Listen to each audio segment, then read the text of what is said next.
Okay, chapter 2. Since we were in a very tense and exciting moment, my shirt changed. That happens at times. But anyway, the circuit rider was like, "How do you do, Caroline Augusta?" And like, what did you think? Like, Caroline Augusta, who did you think that was? Well, I think that nobody would have really named their child like officially Caddie. So Caroline Augusta sort of sounds like Caddie. I mean, like it has some of the same letters, and so I think that's what Caddie's a nickname for Caroline Augusta. But Caddie doesn't want any girlish names, right? She likes just Caddie. Now, this is one thing that I learned in the first sentence.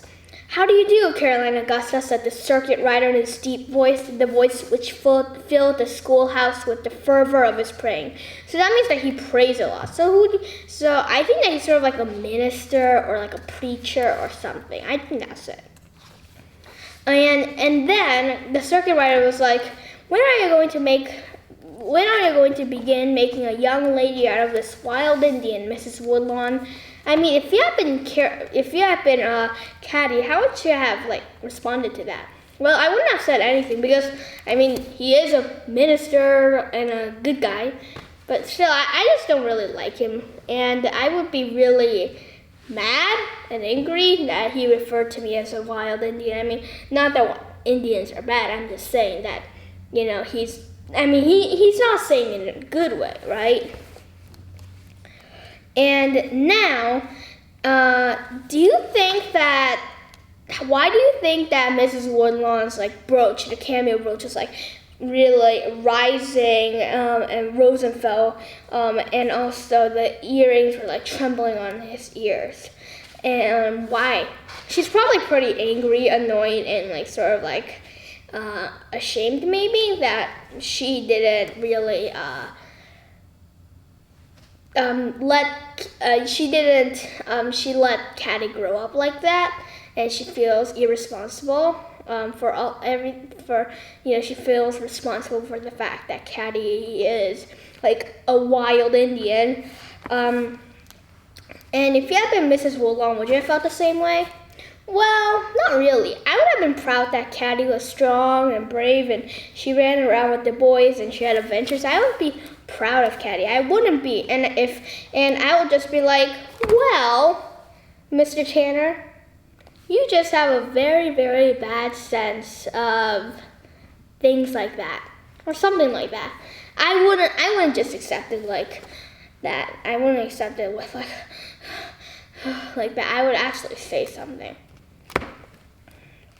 And now, how do you think that Caddie was feeling the entire time she was there? Hazelnuts all over the floor, dirty, standing in the room, being the center of attention.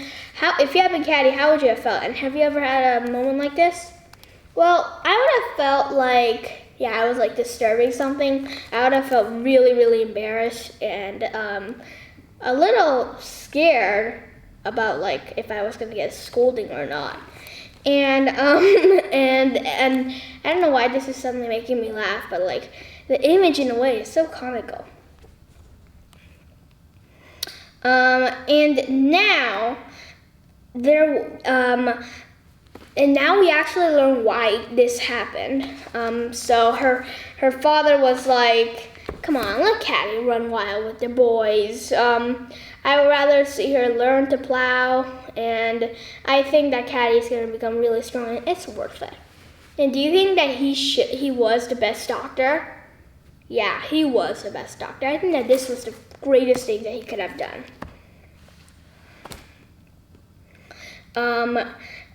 If you had been,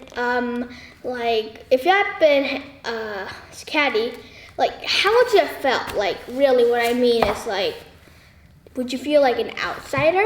Like a stranger? Like, something like that? Or would you just feel totally, completely normal and you would be like, okay, blah, blah, blah, blah, blah, chatter, chatter, chatter, yeah, that happened, Like, would you be like that?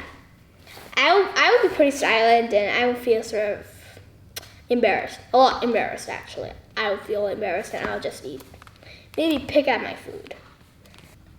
Now, they were talking about the Indian massacres and the Civil War and, everything like that, right? And do you think that their opinions are right or not?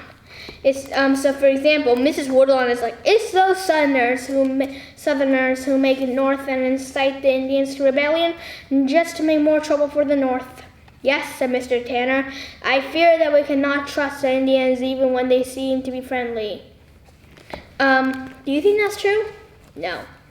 First of all, the Southerners probably had no control over the Indians in the North, and besides, the people in the North were actually making a lot of problems for the Indians, so it's, like normal that the Indians are going to react, right? Maybe with massacres. I mean, that's totally normal because the United States are doing the same thing. And also, the Indians, you can trust Indians, they can make peace treaties, it's just that they didn't. Which is, in my opinion, is so annoying and pretty terrible. I mean, look, where I'm standing, well, I'm not standing right now, I'm sitting, but where I'm sitting, and this used to be Indian land, and now it doesn't even look like Indian land. Yeah, it's really changed since Indian land, like, since Indian tribes roamed the area. Can you think of one thing that really changed? Well, transportation for one, Now, flying cars and Teslas and stuff like that are like the things that people love. Back then, horses were the best, or canoes. And then Mr. Woodlawn actually did some good things to the Indians, right? And what do you think is better, the food giving or the springlocks? I like the food give. I think that the spring lock was helpful because the gun, if there was a spring lock, bang, he could shoot better, and not to other white people or for fighting, but just to get prey and to hunt so that their tribe could eat more, and that would be good, right? Everybody would get stronger and healthier. The Indians would get stronger and healthier. And then also we learn about what a circuit rider was. Like, before this, did you know what a circuit rider was? Or were you like, question mark? I have no idea what a circuit rider is. Yeah, I didn't know what a circuit rider was, but now I do. And what did you think about circuit riders? Would you like to be a circuit rider?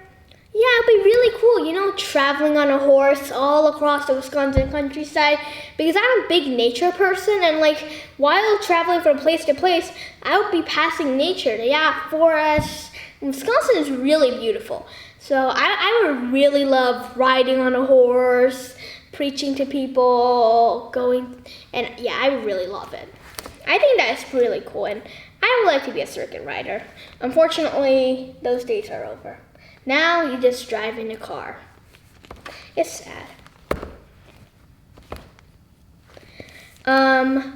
So, do you think that the circuit rider, do you think of him as a grand man?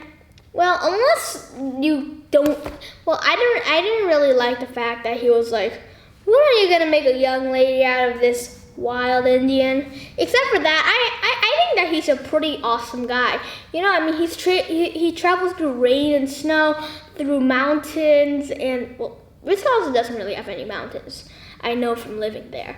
But still, through forests and across rivers, through Indian territory, to new settlements. I have to say, he is pretty cool. And then and then the circuit rider gets the Bible, right? Now, if you had been a circuit rider, would you have like where would you have had your ceremonies?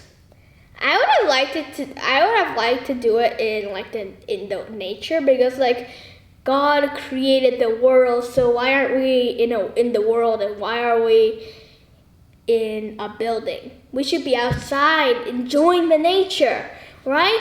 That's originally what happened. Originally that was supposed to happen, and then that's before factories, smoke, this. Still, I have to say, this is awesome. I mean, I don't think I would have been able to live without some Cheetos. And then, there's also the clock issue. There's too many clocks. And I mean, like, he really is busy, right? He works. I think that he has a farm here, right? So he has to work on the farm. He has to work on neighbors' clocks. And it seems that he also works at the mill. So that's like a lot of work, right? So, and what do you think that he should do about the clocks? I mean, he should fix them, but I think that he should get like an apprentice or something, so that somebody can fix the clocks full time, and he can just come in here and there, and he can help. He can fix more clocks, but like mostly he could tell other people to do it, fix clocks. I think that would actually be pretty fun. Now, suddenly, Jacob Allen, from Boston, like they were something like blah blah blah. This is Jacob Allen in Boston, because they all came from Boston. But I have a question. Do you think that if you had to choose, would you live in a crowded Boston, but really populated? You could say fun, maybe, and civilized. Well, not exactly civilized. There's robbers and burglaries, but like already it's like made, right? Boston is already made, and sometimes there's new things, but mostly it's already furnished, right? While Wisconsin is wild, there's forests, there's nature. Not a lot in Boston. What do you think would be better for you? Like I said, I'm a big nature animal person, so Wisconsin, definitely. Besides, I don't really like crowded places, which is one regret when I moved to San Diego. Then again, I didn't have the choice. I chose San Diego, but still. I didn't know that it would be this crowded. It is crowded.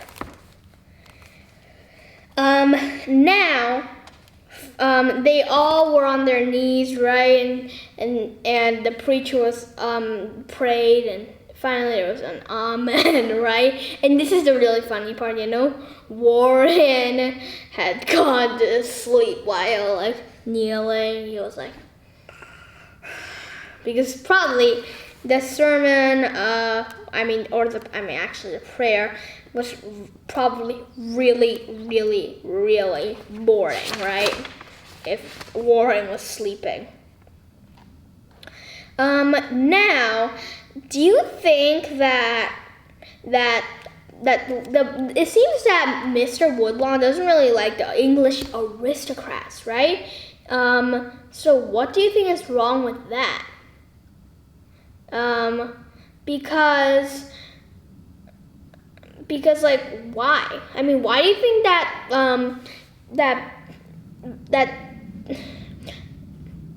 why do you think that Caddie's father, Mr. Woodlawn, doesn't like English aristocrats? It's like he has a special grudge against his. And it seems that also, her father seems bitter when he spoke of England. And we're going to see why. In the next few chapters, well, not in the next few chapters, you have to wait. It's sort of almost at the end when this happens. It's almost at the end of the book when this happens, when you actually learn about this. But I'm not going to spoil any more. Okay, chapter 3 is called Pigeons in the Sky. Okay, so they went to the schoolhouse because it was Sunday and Mr. Tanner preached, right? And so, were you surprised that somebody actually had an Indian wife? Or do you think that the Indian wife should have also come? Yeah, I mean, like, so what? I mean, the cultures are different. She should have come. And it seems that Sam Hankinson is ashamed of his Indian wife. Like, what do you think about that? I think that's pretty stupid. Because, like, he married her, and then he was suddenly ashamed just because her skin was maybe a little different shade. I mean, I just think it's really stupid. And then Uncle Edmund would come when the pigeons came. And and I have a question. Do you like birds? And would you have like wanted to see all those pigeons? Definitely. That would be like one thing I would have loved to see. But I think that those pigeons are now extinct in Wisconsin and actually in the whole world. And how do you think that Uncle Edmund is? Like just from what Tom and Caddie and Warren was talking about. Like I really think that it was, he sounds like a jolly fun person that I would really want to meet. And then by the time the passenger pigeons were coming, so many of them, right? And passenger pigeons, yeah, they are now dead. I know that from, reading stuff. Yeah, the passenger pigeons are now extinct. But the thing is, it seems that Uncle Edmund is not there even after the pigeons were gone. What do you think? And then also, if you had been Tom and Warren, would you have if you had been just one of the kids, would you have wanted to hunt those pigeons? I mean, I really like hunting and like getting stuff. Like I love fishing. But I don't think I would like to kill the pigeons. I mean, they're just birds, and this isn't like hunting. Hunting is like, pow. This is like this.